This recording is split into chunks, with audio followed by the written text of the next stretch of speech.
Castell Connwy. Chawn ni ddim mynd yno heddiw chwaith mae ofn.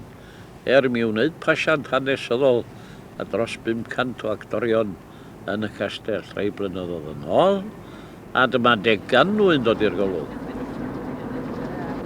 Deganwy. A dyn ni'n cysylltu castell Deganwy. Diolch llaw o dwy en ac nid efo un.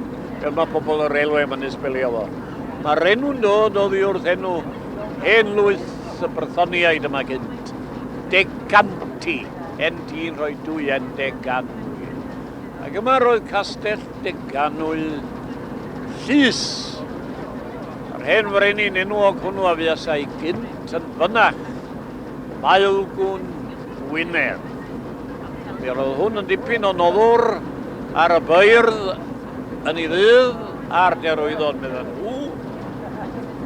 Ond fe dorrodd na glefyd mawr allan trwy deyrnas o, gan yr enw y bardd felen. Ac bod Maelgwn wedi bod yn haelionus iawn wrth rhai o'r saith, yn rhoi ynys cybi i gyd i sgybi sant enghraifft. Fe oedd dipyn o hwn y bardd felen arno fo, a ffoi awnaeth o i eglwys yr hos, a chloi y drws, tag y bardd felen. Ond yn ôl y stori, fe ddaeth y bardd felen a drws eglwys yr hos ac edrych arno fo drwy dwll y clo.